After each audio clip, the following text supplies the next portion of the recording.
de Deus, mas que a partir de hoje, enquanto houver tempo, nós também precisamos aproveitar. Amém? Nesta manhã quero convidar o pastor Eric, que traz também aqui a nossa palavra para hoje. Amém?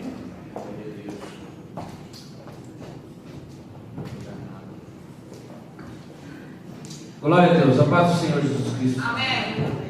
A toda a igreja, obrigado. Nós cantávamos ali agora, o Espírito do Senhor está aqui, amém? Amém.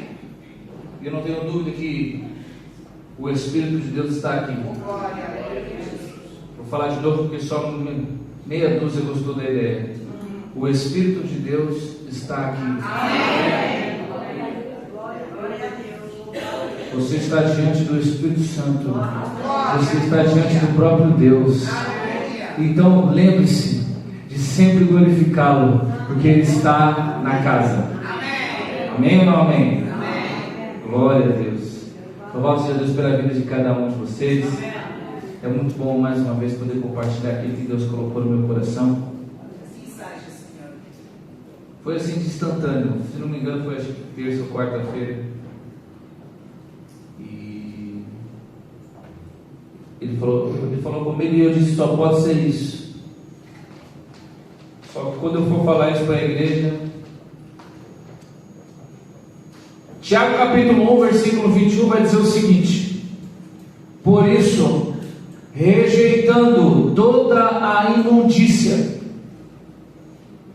e superficialidade ou superfluidade de toda malícia, recebeis a palavra de Deus em voz enxertada com mansidão,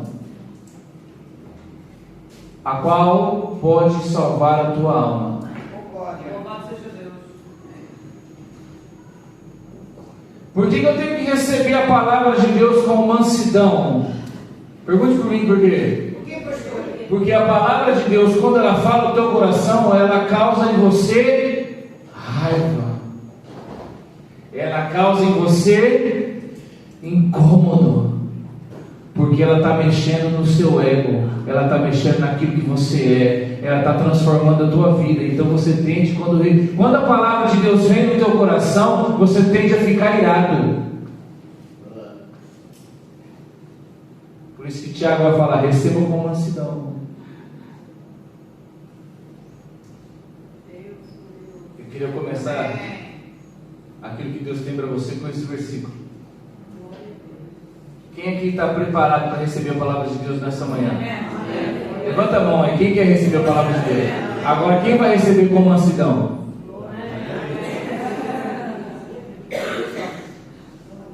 Já mudou, né? Abra comigo a Bíblia no livro de Hebreus. Hebreus capítulo 3. Pode dar uma glória a Deus aí enquanto abre. O Espírito Santo está se movendo aqui. Nós poderíamos já ir embora para casa, porque já entregamos o nosso culto a Deus. Amém ou não amém? Só falta a oferta. Mas nós já entregamos para Ele o nosso louvor, já entregamos a nossa adoração, já falamos com Ele, já manifestamos nos nossos dons espirituais. Amém? Porque você vem aqui para isso. Você vem aqui para cultuar a Deus, ou seja, para entregar o teu louvor, para entregar a tua adoração, para entregar a tua oferta de bandeja, ou seja, de bônus. Ele ainda fala contigo. Vou falar de novo. Você vem aqui para a igreja no domingo para entregar. O seu intuito, o nosso intuito de estarmos aqui aos domingos é entregar. Ele é tão bom que ele decide também falar um bocadinho. Bem? Então você adora, você louva, você oferta, e aí ele fala um pouquinho contigo. Amém ou não amém? Hebreus capítulo 3, todos acharam? Quem achou, diga amém. Eu não quero me estender hoje não, só umas 2 horas. Pelo amor de Deus, tem um almoço. Vamos lá, Hebreus capítulo 3, versículo 12.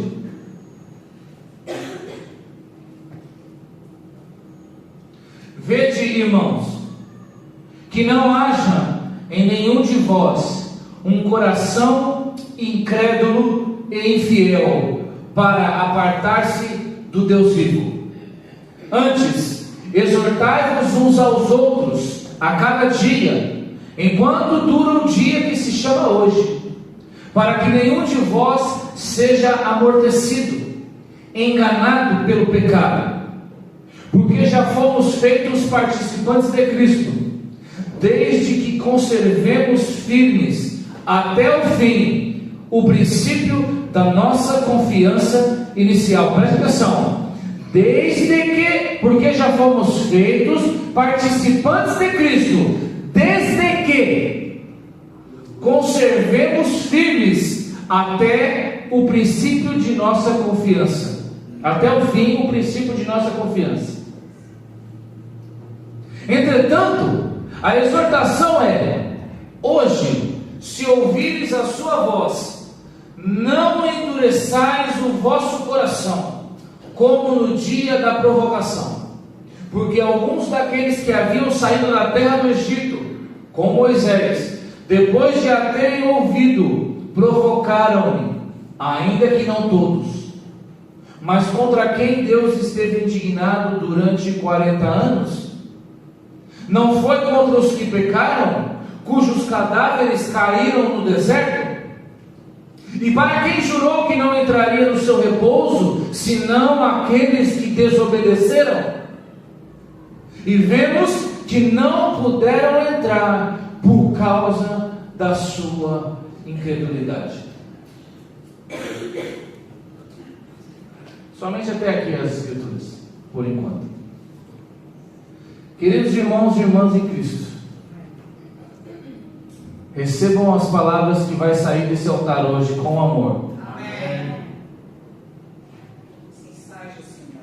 As palavras que vão sair daqui hoje são para te edificar, são para exortar a tua alma, são para lhe dar sabedoria, são para te dar orientação de Deus nas suas vidas. Amém? Deus me entregou uma mensagem, e o que importa é a mensagem. Amém. Amém? Amém. Ele me deu uma mensagem que, além de importante, é urgente. Por algum acaso deu para mim. Poderia ter dado para o pastor Vitor, poderia ter dado para o irmão Rodrigo, poderia ter dado para o pastor, poderia ter dado para qualquer pessoa, mas ele entregou para mim. Assim como a da semana passada ele entregou para o pastor. Amém? Amém. Então não me culpem. Glória a Deus. Você já parou para se perguntar alguma vez se existe algum tipo de pecado que Deus não perdoa?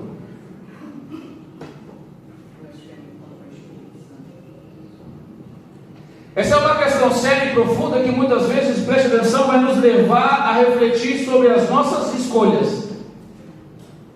Alguém aqui alguma vez já parou para pensar se já blasfemou contra o Espírito Santo? E é exatamente sobre isso que nós vamos falar nessa manhã.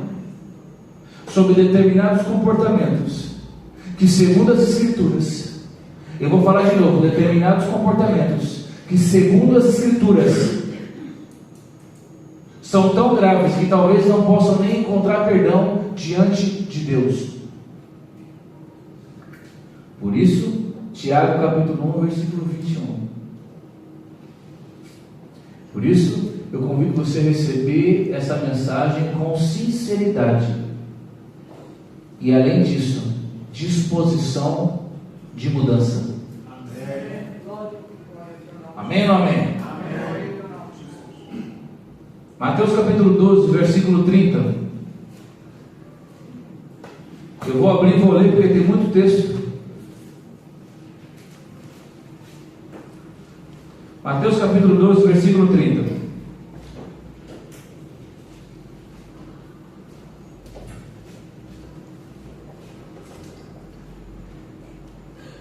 Quem não é comigo é contra mim, e quem comigo não ajunta, espalha.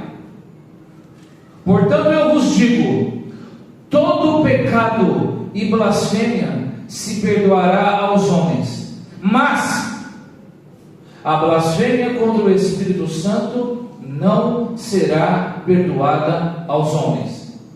E se qualquer disser alguma palavra contra o Filho do Homem, seria perdoado. Mas se alguém falar contra o Espírito Santo, não será perdoado, nem neste século e nem no futuro. Meus queridos irmãos e irmãs, temos que ler estes textos com reverência e tremor, porque Jesus está aqui nos ensinar sobre a blasfêmia contra o Espírito Santo. Preste atenção, Jesus frequentemente vai enfatizar o poder das palavras na vida do cristão. Repita comigo, palavras. Olha o que ele vai dizer aqui no mesmo capítulo de Mateus 12. Ele vai dizer: digo-vos que de toda palavra ociosa que os homens disserem, eles hão de dar conta no dia do juízo. Vamos falar de novo. Jesus disse: toda palavra ociosa, ou seja, aquela palavra que você dá, que não edifica nada nem ninguém, você vai ter que dar conta dela. Está lá em Mateus capítulo 12, versículo 36, ali na tua casa. Olha o que ele diz, ele continua, no versículo 37 diz assim: porque por tuas palavras serás justificado, e por tuas palavras será condenado. Quem disse isso foi Jesus. E não adianta querer romantizar o que ele disse, é bem claro. São palavras que devem ressoar nos nossos corações e nos lembrarmos da responsabilidade que temos com as nossas palavras. Porque cada palavra que você fala, meu irmão, cada palavra que você libera, vai refletir não somente no teu coração, mas vai refletir também na tua relação com Deus. Preste atenção. Toda palavra que sai da tua boca tem consequências. Não só para a sua vida, mas também para a sua relação com Deus. Há um provérbio judaico que diz o seguinte: que um homem estava discutindo junto com outro homem, e falou ali para ele, proferiu ali palavras de ofensas, qualquer tipo de palavras ociosas que você possa imaginar, palavras que ofendiam, palavras que não ofendiam, palavras de desprezo. Falou aquilo assim, falou, olha, abriu a caixa de ferramentas, como a gente costuma dizer, soltou tudo, e o homem foi embora. E aí esse homem que falou um monte de bobagem se arrependeu do que disse, de tudo que disse. Só que ele foi falar com um sábio, com um rabino, e ele falou: olha, rabino, eu fiz isso, mas me arrependi de tudo que disse. O rabino olhou para ele e disse assim: isso é sério, isso é grave. Ele falou: por quê? Ele falou: porque as palavras, depois de proferidas, não voltam mais. Como assim, rabino? Ele falou: vou te contar uma passagem. Certa vez um homem pegou um travesseiro cheio de penas de ganso. Quem que tem travesseiro de penas de ganso? É bom, não é? Não? Profetizar na sua vida que um dia você vai ter um. E ele subiu no telhado da casa, presta atenção, abriu esse travesseiro e sacudiu esse travesseiro de penas, e as penas voaram por toda a cidade. E aí o rabino disse para ele assim: agora você vá para a cidade e pegue cada uma das penas que são as suas palavras. Cada uma das penas que voaram do travesseiro é uma palavra ociosa que você disse. Você pode até se arrepender, mas pegar elas todas depois vai dar um trabalhão. Quem está aí? Amém. Ah, pastor, mas eu nunca blasfemei contra o Espírito Santo, será? Você já parou para pensar nisso? Será que há um limite da misericórdia de Deus? E que blasfemar contra o Espírito Santo é um pecado que não vai ser perdoado? E o que é blasfemar contra o Espírito Santo? Blasfemar contra o Espírito Santo é atribuir as obras do Espírito Santo de Deus, as obras do Senhor, as obras do reino a Satanás. A gente vai encontrar um exemplo claro disso, está lá no livro de Marcos capítulo 3, quando os escribas olham para Jesus, Jesus expulsa um demônio, e eles dizem que Jesus expulsava demônios pelo poder de Beelzebul, o príncipe das moscas, o príncipe dos demônios. Jesus vai olhar para eles e vai dizer o seguinte: olha, um reino dividido não pode prosperar, não pode subsistir, e que Satanás nunca expulsaria a si próprio. Então ele vai advertir sobre a blasfêmia do Espírito Santo que nós lemos aqui, e ele vai dizer que aqueles que atribuem as suas obras ao maligno estão a cometer um pecado imperdoável. Olha aqui para mim, meu irmão. Quando você, com a tua língua felina, com a tua língua maldosa, atribui as obras de Deus, seja através da vida do pastor, seja através da vida do pregador, seja através da vida do teu irmão, a Satanás, cuidado. Eu vou falar de novo. Essa sua língua felina, que adora atribuir aquilo que os irmãos fazem, aquilo que o pastor faz, aquilo que a igreja faz, para Satanás. Porque tem gente que é assim, meu irmão. Nunca reconhece que Deus está fazendo algo na vida de alguém que não seja na dele. Tem gente que nunca reconhece as obras de Deus na vida do irmão do lado. Tem gente que nunca reconhece que aquela direção que está sendo feita, que está sendo tomada, que foi decidida pela igreja, é obra de Deus. Tem gente que nunca reconhece que Deus está agindo através da vida do pastor. Tem gente que nunca reconhece Deus na vida de ninguém. E pior ainda, às vezes atribui essas obras a Satanás.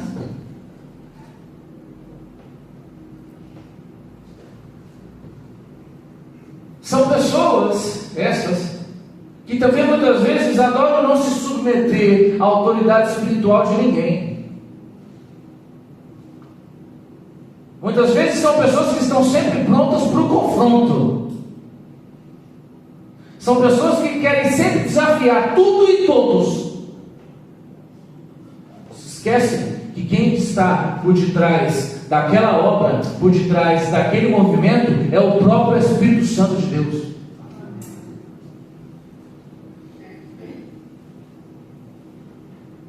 A Bíblia vai falar muitas vezes sobre o perdão de Deus, mas ela também vai falar outras tantas da justiça divina. Amém. A Bíblia vai muitas vezes nos lembrar que Deus é santo, mas sempre ela vai nos lembrar que Ele é justo. Amém. E Ele não tolera, olha aqui para mim, Ele não tolera rebelião contra a sua vontade.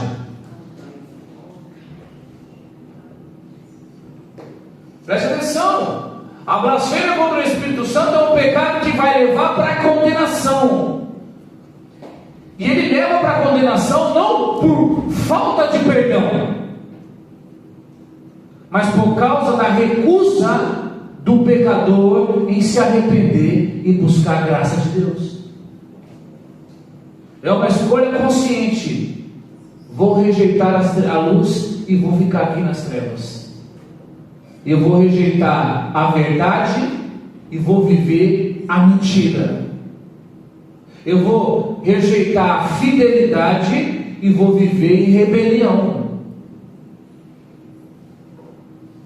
Pessoas com um coração duro, insensível à voz do Espírito Santo. Dá uma glória a Deus aí, irmão, que a tua cara hoje está. Amém ou não amém? O Espírito Santo de Deus está te chamando para reconciliação. Pare de se alimentar da discórdia. Pare de se alimentar da confusão. Pare de se alimentar da imaturidade espiritual. Deus está pronto para desfazer essas obras da tua mão.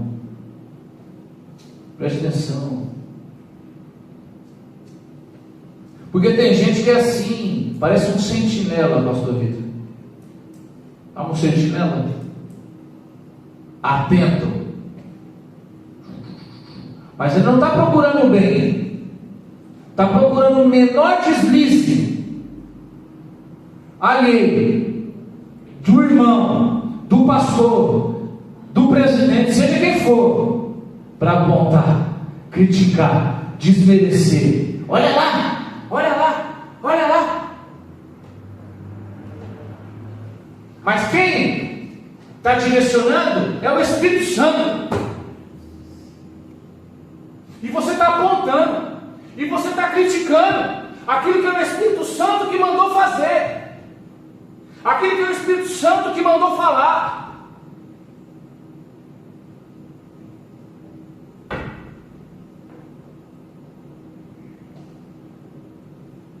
E essas pessoas vivem presas na amargura, presas, incapazes de encontrar paz em si mesmo. São pessoas que estão envolvidas na própria tormenta que elas mesmas criaram.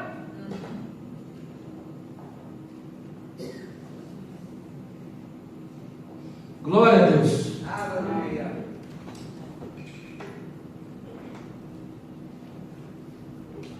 Mas você achou que era só aí, né? Já acabava na blasfêmia. Cheque. Blasfêmia não é comigo. Passa a bola. Mateus capítulo 6. Pode dar uma glória a Deus aí. Aleluia. Fala, Deus. Amém. Aleluia. Todos acharam Mateus capítulo 6? Amém. Verso 14. Porque se perdoardes aos homens as suas ofensas, também vosso Pai Celestial vos perdoará a vós. Mas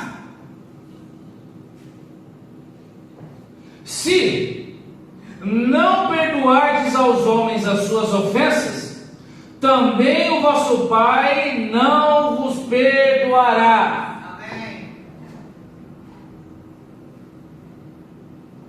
Aqui começa a ficar estreito o negócio. Ah, pastor, porque eu não tenho língua felina, mas não perdoo o irmão. O perdão é a pedra angular da fé cristã. Amém. Presta atenção. O perdão é o alicerce onde a fé cristã está em cima da vida cristã. Presta atenção. É a pedra fundamental daquilo que a gente proclama ser. Porque você só proclama que é cristão, você só diz que é cristão porque Deus te perdoou. Porque Ele te perdoou, porque Ele te amou, porque Ele morreu aqui para que você pudesse viver com Ele.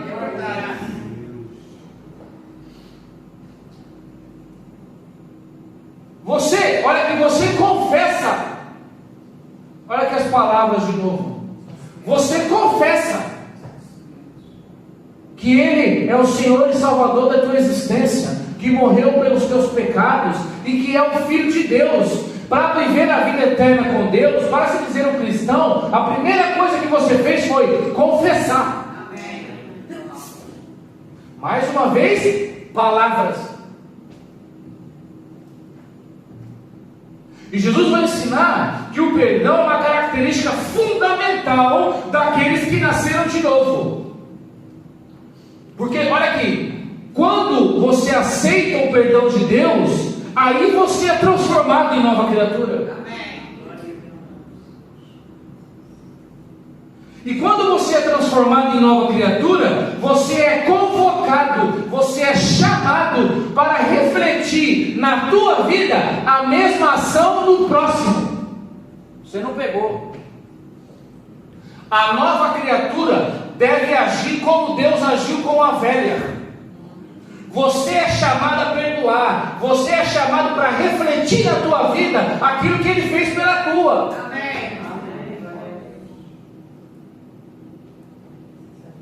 Mas aí você não perdoa. E aí quando você não perdoa, você está desconectado. Não há uma conexão entre Deus e você. Como assim, pastor? Se você não compreendeu o que Ele fez. Não, você agora que não compreendeu foi você. Olha aqui, quando você não perdoa, você não reflete, você não é um espelho daquilo que Ele fez por você. Ou seja, você não entendeu nada.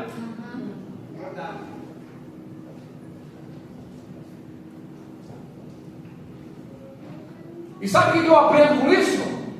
Pergunte para mim o quê? O que, pastor? O perdão, olha aqui. O perdão não é apenas uma questão de escolha. Você não somente escolhe perdoar. O perdão é a evidência que houve em você uma transformação, que houve em você uma mudança, e que agora você vive pela graça de Deus, a ponto de entregar aquilo que está em você para o outro. Glória a Deus. Aleluia, Jesus.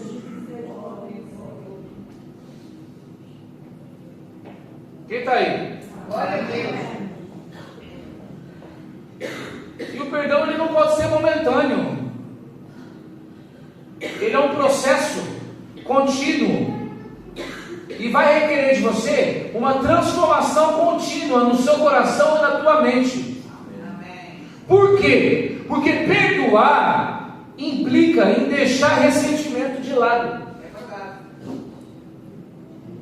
Porque perdoar implica que você pegue mágoas e jogue fora. Porque perdoar implica desejos de vingança serem extirpados da tua vida. Porque perdoar é uma escolha de agir em misericórdia e amor para com os outros, independente das circunstâncias. Amém? Amém. Mas tem crente que não quer fazer isso. Tem crente que acha que o perdão é só esquece isso e vida que segue. Tem crente que acha que perdoar é só falar algumas belas palavras e está tudo certo. Mas o coração continua pesado igual. O ressentimento continua. Tem crente, eu conheço, tem crente que diz assim: olha aqui, pastor, eu até perdoei o fulano, mas assim, olha, que fique lá e eu fico cá. Eu até perdoo, mas olha, não quero mais nem ouvir a voz.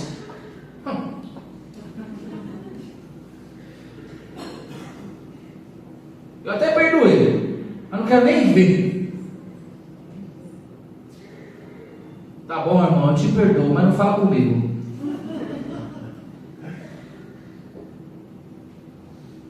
Sabe o que acontece com você quando você age assim? Está perdendo seu tempo aqui. Porque Deus não te perdoa, Deus não te ouve, não ouve. Porque as vossas iniquidades fazem separação entre mim. Preste atenção, olha aqui para mim. Porque as vossas iniquidades fazem separação entre mim e vós, e os vossos pecados me impedem de ouvir a tua voz.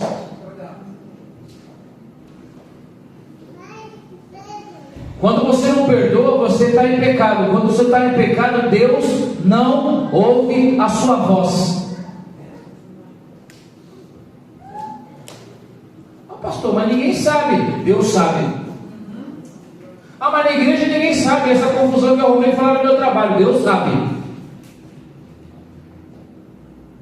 Ah, mas assim, não é que eu odeio essa pessoa assim. Eu só não quero ver perto, nem pintado de ouro, nem na minha frente, nem nada. Deus não te ouve. E Ele não perdoa os seus pecados. Se Ele não perdoa os seus pecados, você está em pecado. Ah, mas eu nem peco, só minto. Ah, mas eu nem peco, só vejo ali umas coisitas no telemóvel ali, umas gajas e tal. Eu nem peco isso, eu nem peco. Eu nem peco, só detesto meu irmão a ponto de nem querer ver ele na minha frente.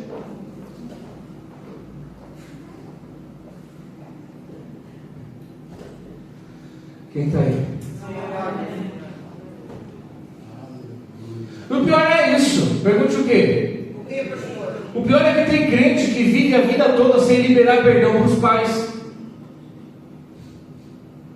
Tem crente que vive a vida toda sem perdoar a mãe. Tem crente que vive a vida toda sem perdoar os filhos, com ressentimentos, com mágoas do passado. Tem gente que morre, crente que morre e carregou a vida toda ressentimento da família, do primo, do parente, da tia, não sei de quem. Muitas vezes essas pessoas nem eram cristãs. E você, olha aqui para mim, que devia ser o exemplo de cristão na vida delas, não olha na cara. Festa de Natal é uma tristeza, porque junta aquelas famílias todas, um monte de ressentimento, um monte de mágoa, e a chinela canta. Todo ano é confusão. Por quê? Porque você, que é a luz, você, que é o sal, não consegue perdoar o que o teu primo fez há 50 anos atrás. Dá uma glória a Deus aí, irmão. Vai disfarçar. É perdão, meu irmão. Olha que você é exemplo lá na tua casa, na tua família. E sabe o que eles falam de você? Ah, se até aquele crentinho lá, até aquele filhinho de Deus não me perdoa, por que eu tenho que perdoar ele? É o que eles falam. Aí você pensa o que é, mas eu estou certo. Ele que veio pedir perdão para mim. Como é que pode, irmão? Como é que pode, irmão? Você que é a luz do mundo, você que é o sal da terra, está empurrando a responsabilidade do perdão para o ímpio, quando você é que tem que liberar perdão. Meu Deus! Como é que pode você querer terceirizar isso? Você querer terceirizar a sua atitude para o ímpio ainda, coitado, que está com o espírito morto, que não sabe de nada, que nem sabe o que é Deus, que nunca sentiu Deus, que nunca ouviu Deus. Agora você, que tem Deus dentro de você, está terceirizando para Ele aquilo que você que tem que fazer.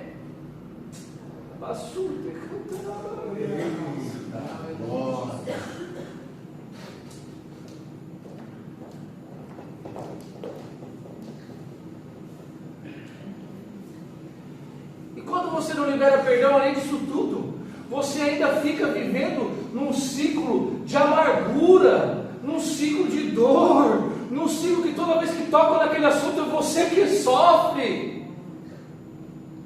Não é o outro está vivendo a vida dele, e você está ali sofrendo, amargurado, carregando um fardo pesado que te impede de experimentar a plenitude da graça de Deus que está disposta para você. Meu Deus! A paz que excede todo entendimento está disposta para você, mas você está aí carregando esse peso, carregando esse fardo, essa falta de perdão, Meu irmão, você precisa trabalhar isso dentro de você. Amém.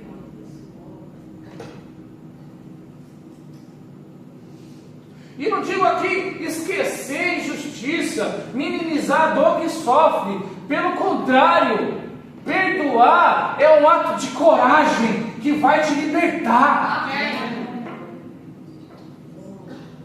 Glória a Deus, aleluia. Amém.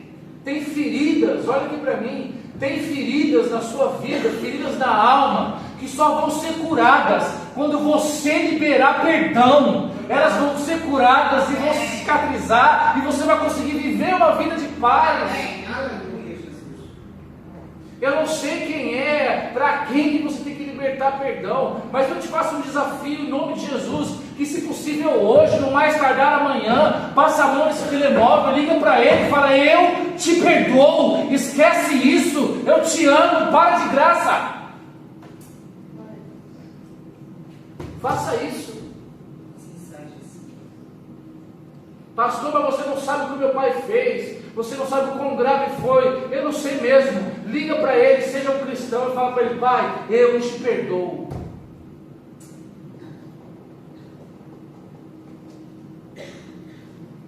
Porque olha aqui para mim, se Jesus fosse olhar para você e fosse começar a analisar você, antes de decidir morrer por você, antes de decidir te perdoar, você acha que você estava aqui dando glória a Deus e sapateando e com a vaga no céu garantida? É claro que não. É isso que Ele está pedindo para você nesta manhã. Não importa o que fizeram, não importa o que foi feito, libera o perdão, porque isso não te pertence.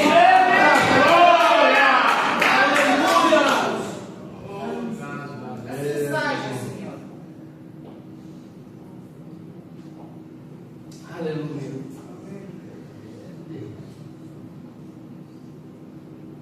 Porque somente quem teve uma transformação completa, porque somente quem teve uma transformação divina, pode perdoar verdadeiramente como Deus te perdoou. Amém ou não amém? Amém. Estou terminando já. Pensei que ia demorar mais. Abra sua Bíblia comigo no livro de Hebreus, capítulo 6.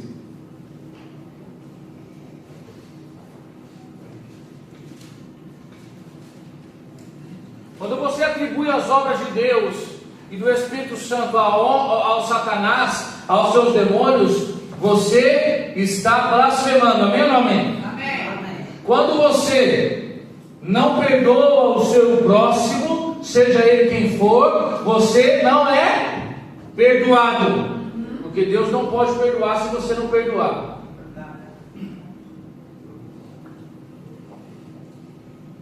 Eu até esqueci aqui, eu ia falar para você, se esse sermão pudesse ter um nome, eu sempre ponho o nome do sermão, mas nem sempre falo. Seria Como Ofender a Deus. Isso para ser light. O nome que eu queria dar era outro. Todos acharam Hebreus capítulo 6? Amém. Só eu que não, pera lá.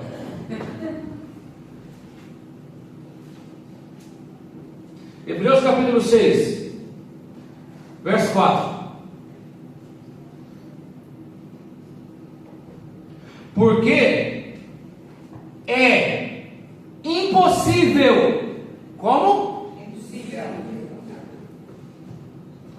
Que os que já uma vez foram iluminados e provaram o dom celestial e se tornaram participantes do Espírito Santo e provaram a boa palavra de Deus e os poderes do século futuro e recaíram, sejam outra vez renovados para o arrependimento, pois assim quanto a eles, de novo crucificam o Filho de Deus e o expõem ao vitupério.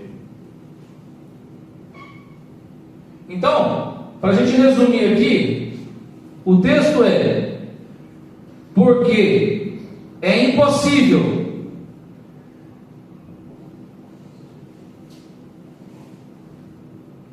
Porque é impossível.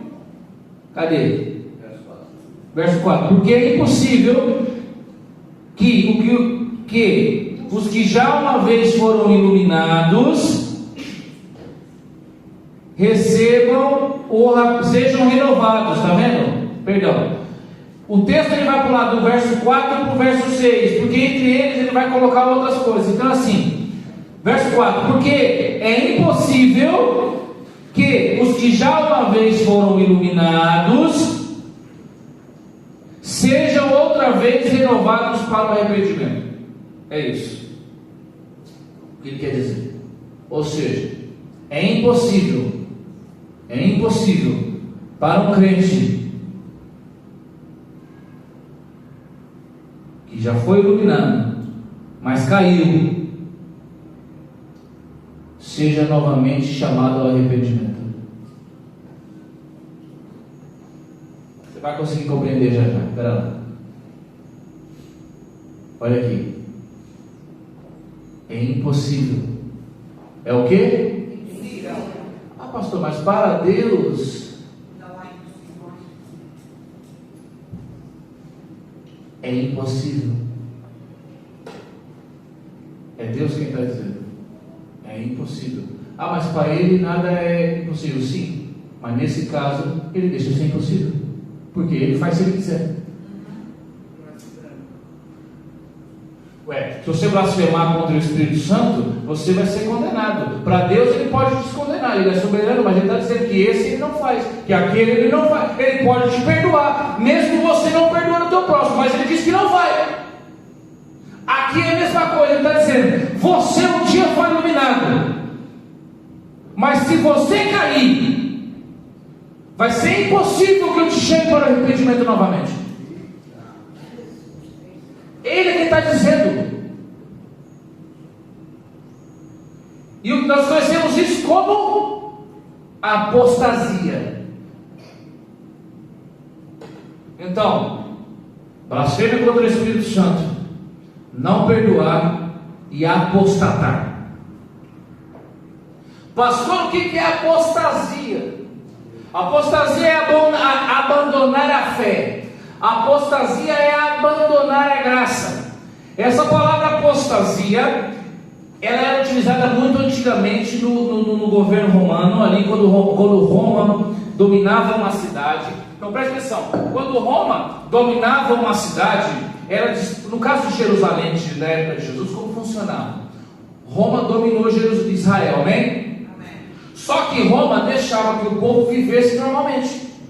Então, olha aqui, é como se fosse assim, é como se Roma viesse aqui em Miranda do Corvo, tomasse Miranda do Corvo, falasse: agora quem manda aqui somos nós, mas assim, vocês vivem a vida de vocês normalmente, só que segundo as regras e leis de Roma. Então era posto um governador, que era responsável por essa região, no caso da época de Jesus, Pilatos, lembra? E a região, se quisesse, podia ter até o presidente da Câmara, que era, no nosso caso, Herodes, lá na época de Cristo, amém? Herodes era o rei de Israel, só que ele estava debaixo da autoridade de Pilatos, que era o governador romano. Então, quando Roma vinha, tomava uma cidade, e o povo continuava vivendo a sua vida normalmente, amém? Só que garantir a segurança da cidade era Roma quem fazia, para não ter rebeliões, para não tomarem o reino novamente, amém ou amém? Então ela colocava soldados postados em vários lugares. Então o que era uma posta? Uma posta era um elevado assim, um quadrado, onde o soldado ficava ali em cima daquele lugar, postado, vigia. E ele não podia sair dali, porque se ele saísse dali, o que acontecia com o povo? Rebelião. Então, o soldado tinha que estar postado, ele tinha que estar em posta. E quando ele saía dali, o que ele fazia? Ele ia apostar, ou seja, ele abandonava o seu posto. Isso que é apostatar. Quando você é cristão. Por isso que só pode apostatar crente. Quem não é crente não apostata. Por quê? Só pode abandonar o posto quem um dia teve. Hoje você tem um posto. Hoje você tem uma missão. Hoje você está apostado no lugar. Você está apostado em Cristo. Você está apostado na fé. Você está apostado no reino. Se você sai dali, você apostata. Ou seja, você nunca mais vai poder voltar para ela. Amém ou amém? Mas a gente acha, pastor, que só quem vai apostatar é a igreja dos últimos tempos. É só a igreja do Apocalipse. É lá que vai acontecer a apostasia. Posso te dizer, a igreja do fim dos tempos já existe. Você está dentro dela. A diferença é que ela não apostatou ainda. Mas depois que você sair daqui, ela vai apostatar. Vou falar de novo, porque senão isso daqui depois o pessoal da terra arrepia. Presta atenção, não estou dizendo que a AD, a Assembleia de Deus, Miranda do Coco, é a igreja apóstata. Não é isso que eu estou dizendo. Não estou dizendo que é a Assembleia de Deus de Portugal, do Brasil, do Algarve, coisa e tal. Não estou dizendo que essa igreja é a que vai apostatar. Eu estou dizendo que essa igreja de hoje, a igreja evangélica de hoje, é ela que vai apostatar num determinado momento. A gente acha que é só ela que vai apostatar. Não é só a igreja, essa é coisa muito grande, isso não está ligado para mim. Agora, para aquilo que interessa a você, igreja, para aquilo que não interessa a você, não é. É ou não é? Mas a igreja somos nós, sim. Então você pode apostatar.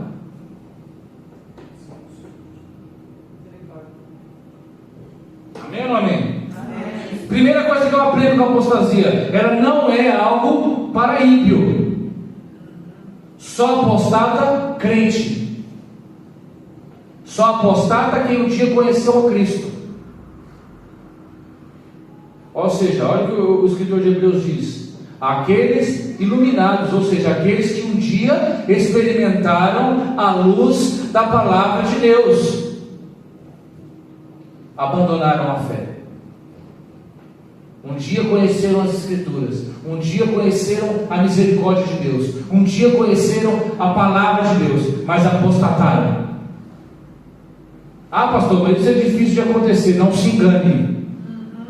Toda vez que você deixa de viver a sua vida, ou seguir os caminhos de Jesus na sua vida, para se dedicar a práticas mundanas, para se dedicar a coisas que não estão ligadas ao reino, você está apostatando da tua fé.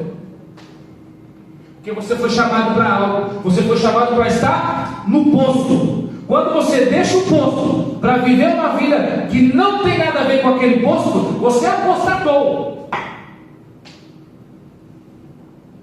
Pastor, que agora, irmão, não vem na igreja há tanto tempo, irmão. Está difícil, pastor. Está difícil. Está difícil. Tá bem, então tem um culto domingo de manhã, o irmão faz o quê? Então eu durmo porque eu preciso descansar. Tem um culto na sexta-feira, não vem por quê? Então não vem porque aí eu chego assim, em cima da hora, quase que não dá tempo para vir, até fazer isso, até fazer aquilo, não vem. Irmão, mas faz 6 meses que o senhor não vem. Irmão, tá difícil. Aí já não ora mais, vai por mim, assim que acontece. Já não ora mais, já não lê a Bíblia mais, já não fala mais de Deus, já está preocupado com outras coisas. Daqui a pouco, domingo de manhã, até acorda cedo, vai fazer outra coisa, vai jogar futebol, vai pescar, vai fazer não sei o quê. Apostatou. É claro.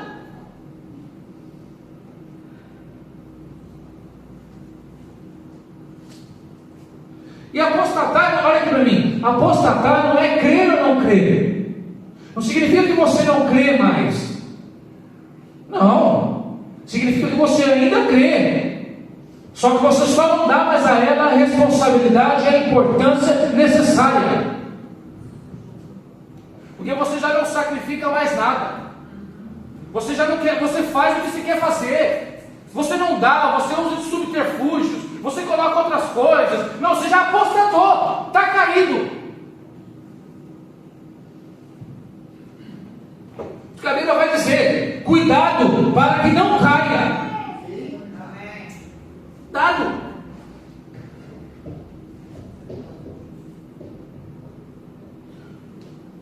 E apostatar da fé está ligado com, primeiro, desobediência. Não somente na fé. Para de querer espiritualizar tudo, meus irmãos. Desobediência como um todo. Condutas cotidianas. Ações. Pensamentos. Palavras. Olha aqui de novo. Isso tudo vai jogar na tua cara se você está apostatado ou não. Porque quando você começa a apostatar, o seu linguajar já muda. Quando você fica muito tempo afastado da casa de Deus, das escrituras, você já começa a... Ih, pastor, eu estou com uns pensamentos esquisitos aqui. A culpa é tua. O teu linguajar muda, as tuas vestes mudam, os teus pensamentos mudam, e todo mundo vê. Está caindo.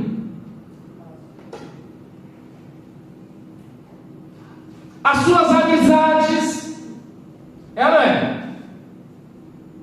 Passou aqui e viu o crente, viu fulano ali no café, com mais 5 ou 8, mesa forrada de copos, já foste. Desculpa aí, mas alguém tem que falar.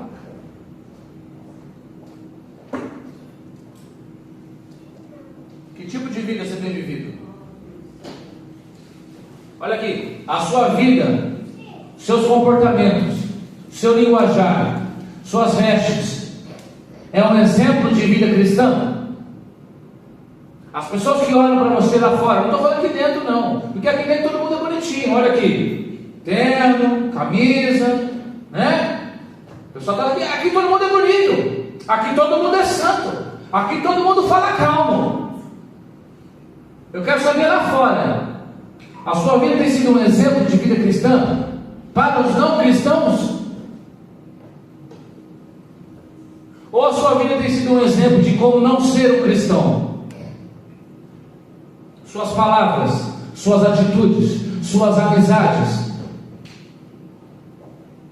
Diga-me com quem tu andas. E não adianta me falar que não, pastor, mas eu estou ali com esses fulaninhos aqui porque eu quero convertê-los. Mentira. Obrigado.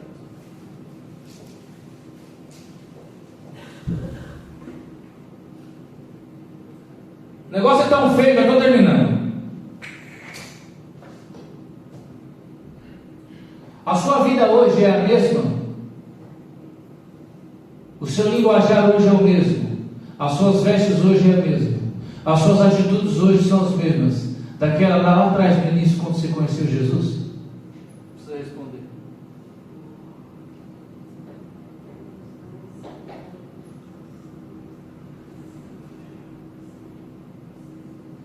É tão ruim ser um apóstata, que a Bíblia vai chamar o apóstata de porco e cão imundo. Abra aí a segunda epístola de Pedro.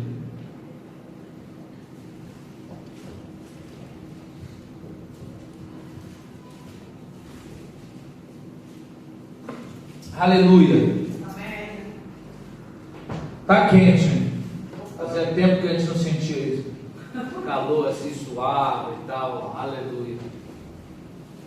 Segunda epístola de Pedro, capítulo 2, está escrito assim: porquanto, se, depois de terem escapado das corrupções do mundo, pelo conhecimento do Senhor e Salvador Jesus Cristo, forem outra vez envolvidas nelas e vencidos, tornou-se-lhes o último estado pior do que o primeiro, porque melhor lhes fora não conhecerem o caminho da justiça, do que, conhecendo-o, desviarem-se do santo mandamento que lhes foi dado.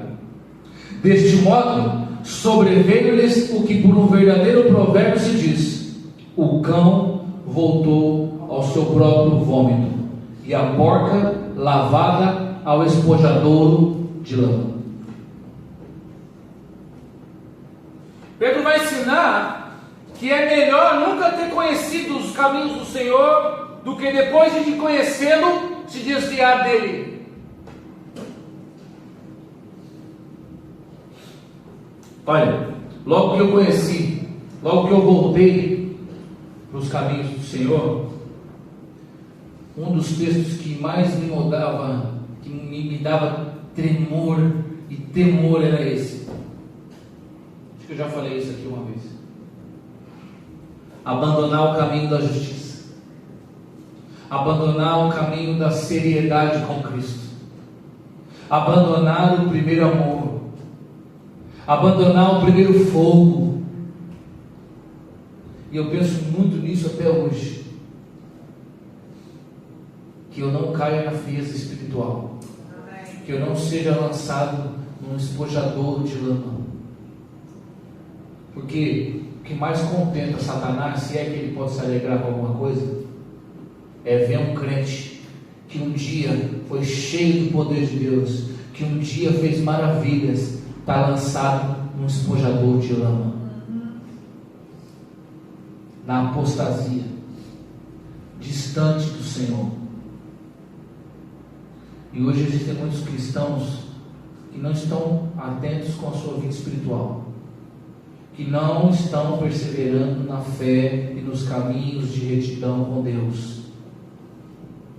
E eu disse no início dessa mensagem que essa mensagem ela era importante e ela era urgente. Para finalizar, eu gostava que você parasse agora um instante, para tudo que está fazendo, e você consigo mesmo voltasse lá atrás, naquele dia que você recebeu Jesus como Senhor e Salvador da tua existência. Eu não tenho dúvida que foi um dia maravilhoso. Lembre dele, lembre do seu, lá atrás, naquele dia. Lembre-se das primeiras semanas depois daquele dia. Lembre-se dos primeiros meses. Lembra como você era? Logo no início, um apaixonado por Jesus, um maluco por Jesus, um louco por Cristo, disposto a tudo. Lembra dessa pessoa? Lembra desse eu? Agora, resgate esse eu, traga ele para hoje, junte aquele primeiro amor, aquele primeiro fogo, aquela paixão com a maturidade espiritual que você tem hoje, com todas as lutas que você venceu hoje, com todas as lutas que você venceu ontem. Junta esses dois eus. Esse é o melhor eu que pode existir na tua vida. É aquele fogo do primeiro amor com a maturidade que você tem hoje. E esse é o principal cristão que você tem que ser. Esse é o crente que Deus quer de você. Aleluia. Fique de pé em nome de Jesus. Fique de pé em nome de Jesus. Nada, absolutamente nada do que eu disse hoje deve abalar a tua fé. Nada do que eu disse hoje deve abalar a sua confiança na graça de Deus. Nada do que eu disse hoje vai negar o próprio Evangelho de Cristo na tua vida. Jesus Cristo é a nossa esperança. Jesus Cristo é o Cordeiro de Deus que suportou todos os pecados do mundo. Ele suportou todos os seus pecados, foram lançados sobre ele. Mesmo quando você o insultou nas suas transgressões, ele te amou. Mesmo quando você errou, ele pensou em ti quando se estendeu a cruz do Calvário. Meu Deus! Lucas capítulo 23 vai dizer o seguinte: Pai, ele disse, perdoa-lhes, porque eles não sabem o que fazem.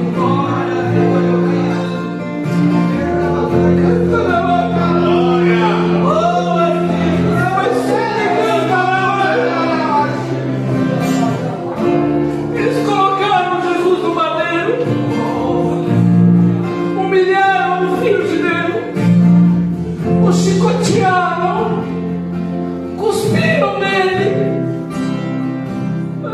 canta na mão. Zombaram dele, furaram-lhe o lado direito, mas te canta na mão. E ele disse: Pai, perdoa-os, porque eles não sabem o que fazem.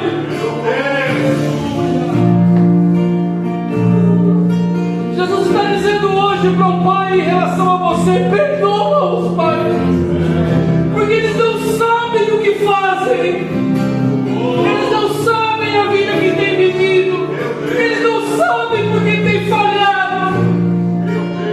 Perdoa-os. Lamaçou te canta na mão. O amor de Cristo é incompreensível. É incompreensível. Quando Pedro negou, quando Pedro o traiu, ele ainda disse ao Pai: perdoa-o, porque ele não sabe o que faz. Meus amados, não importa como você tem vivido, a graça de Deus não pode te perdoar. Meu coração pode estar distante o suficiente para que não seja alcançado pelo Filho de Deus. Lavando canta na maçã, e Ele nunca vai rejeitar um coração arrependido. Ele nunca vai rejeitar as suas falhas, mesmo que elas pareçam intransponíveis, mesmo que elas pareçam incompreensíveis. Ele vai perdoá-las. Ele é fiel. Ele vai sempre atrás da ovelha perdida. Ele disse que nenhuma delas escaparia de suas mãos. Eu sei que talvez você possa sentir o peso do pecado te oprimindo. Talvez o peso do pecado está te empurrando para baixo. Talvez o peso do pecado está te fazendo pensar: olha, eu estou cansado. Mas ele disse: vinde a mim, aqueles que estão cansados e oprimidos, e eu vos aliviarei.